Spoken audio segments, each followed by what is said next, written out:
오늘도 아침 예배 나오신 여러분을 진심으로 환영합니다. 함께 사도신경 하심으로 아침 예배 시작하겠습니다.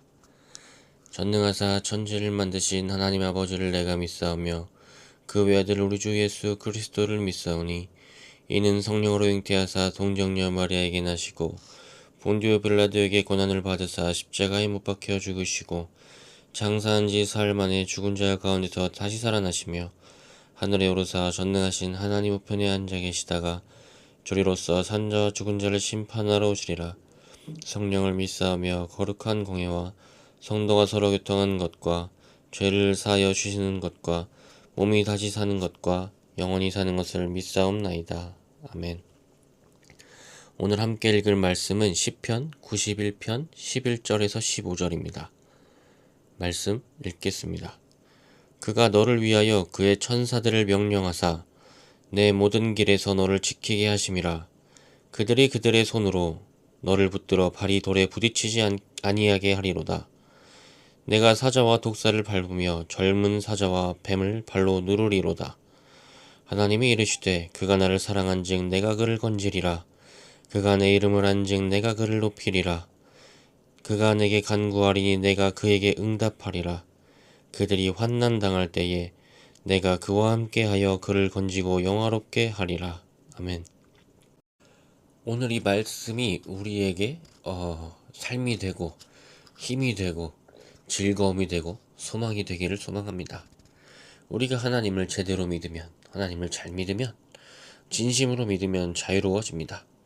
하나님을 잘 믿으면, 하나님을 의지하면 하나님이 우리를 지켜주십니다. 오늘 하나님은 사자와 독사를 밟고 젊은 사자와 뱀을 발로 누르는 우리의 삶을 말씀해 주시고 계십니다.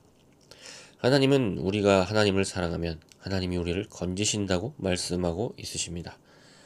하나님의 말씀이 내 마음에 들어올 때 그 말씀은 삶이 되고 찬양이 되고 결국에는 오늘 지금이 됩니다.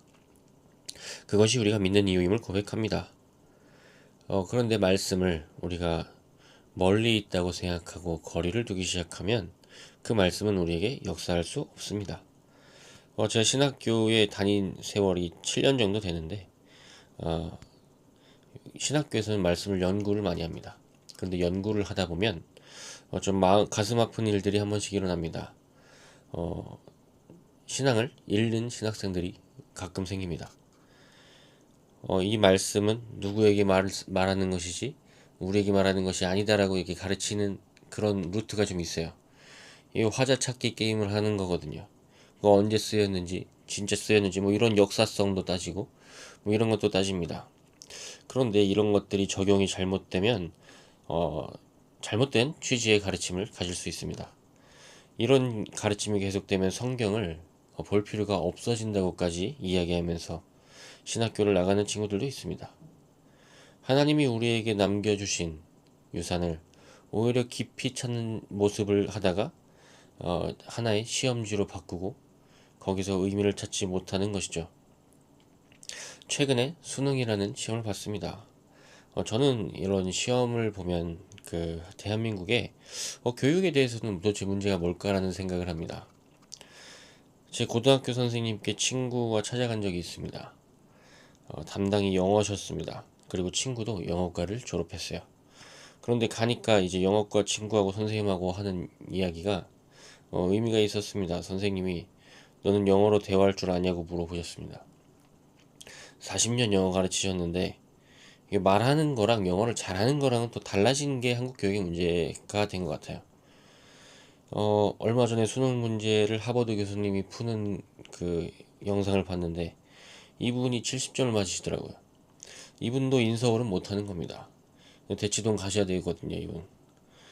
심지어 영어는 우리가 더 잘할 수도 있어요. 갑자기 다른 대화로 빠져버렸는데, 아내와 대화하다가 느낀 부분들입니다. 말씀도 마찬가지입니다. 이 말씀을 어떻게 보는지, 말씀을 잘 아는 거랑 말씀으로 살아내는 거랑은 차원이 다릅니다. 읽고 연구하는 거랑 받아들이고 삶으로 살아내는 것과는 차원이 다릅니다. 말씀을 계속해서 읽고 하나하나 풀어보는 사람과 말씀을 정말로 하나님이 하신 말씀으로 듣고 내 가슴에 받아들이는 것과는 다른 것입니다. 우리 가슴 속에는 말씀을 통해서 심어진 지지 않는 꽃이 있어야 되고, 우리의 마음의 양식은 비어지지 않는 12광주리에 비롯되어야 합니다. 지지 않는 꽃은 그리스도의 영광입니다. 우리 가슴 속에 지지 않는 꽃은 하나님의 영광입니다. 사라지지 않는 빛입니다. 그것은 승리의 빛이고 하나님의 오른손이며 방패고 우리가 피할 바위입니다. 또 비어지지 않는 12광주리가 되는 우리 마음의 양식은 하나님이 우리에게 주신 평화입니다.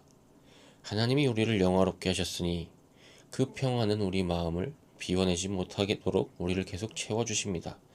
평화가 가득하고 사랑이 가득하고 인내와 오래 참음, 자비 양선, 결국 사랑의 뭉침이 가득합니다. 그러나 하나님과 멀어지면 우린 12광주리가 비어지기 시작하고 우리 가슴 속에 피었던 꽃은 시들기 시작합니다. 12광주리에 그 가득 찼던 마음의 양식이 비워지기 시작하면 우리는 그 안에 있는 음식들을 아끼게 되고 나누지 못하고 마음 문을 닫아버립니다.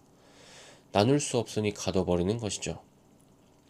말씀을 받아들이지 못하면 그 말씀으로 우리는 세상과 단절하는, 오히려 잘못된 스탠스를 취하게 됩니다. 그러나 말씀을 받아들이면 그 말씀을 듣고 세상을 뚫고 세상 속으로 나아갑니다.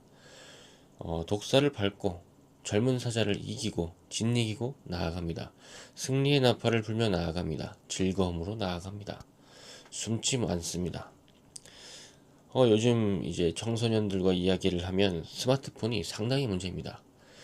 청소년 사역자들과 이야기를 하면 가장 이야기하는 게 인생 최악의, 인간 역사의 최악의 발명품 중 하나가 스마트폰이라는 거예요. 청년들이, 아이들이 세상 속에 나아가지 않을 정당성이 손에 쥐어져 버렸습니다. 대화하지 않아도 되는 정당성이에요. 이걸 하고 있고 이걸로 무엇인가를 즐겁게 하기 때문에 굳이 나가지 않아도 되고 뭔가에 대해서 의무감을 쥐어주기도 힘듭니다. 대화는 그 안에서 하면 된다고 생각합니다. 그 거짓된 정당성도 말씀으로 뚫어야 됩니다. 물론 이제 우리도 문제죠. 솔직히 어른도 핸드폰 많이 하지 않습니까? 이것으로 인해서 대화가 많이 줄지 않습니까? 그리고 우리가 이것으로 인해서 승리에 대한 고취, 하나님과 말씀과 가까워지는 것에 대해서 제한을 받지 않습니까? 여러 가지 그 문제들을 꺼냈지만 가장 중요한 것은 우리가 말씀을 하나님의 말씀으로 받아들이는 것입니다. 가장 최우선으로 여기는 겁니다. 그런 자세로 말씀을 봐야 내 삶의 작은 것들이 바뀌고 그리고 그것이 큰 것들을 교정하여 나가기 시작할 것입니다. 하나님이 우리에게 승리를 주십니다. 이것을 굳게 믿고 나아가기를 소망합니다. 기도하겠습니다. 하나님 감사합니다. 우리에게 승리를 주신 하나님 감사합니다. 그 승리를 붙잡고 나아갑니다.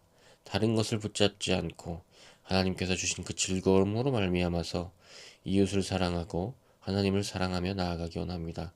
나를 가두지 않고 또한 내 주변에 갇혀진 자들을 보고 가만히 있지 않고 하나님을 더욱더 사랑하고 하나님을 생각하고 하나님이 주신 승리를 확신하며 나아갈 수 있도록 도와주옵소서. 감사합니다. 예수님의 이름으로 기도드립니다. 아멘.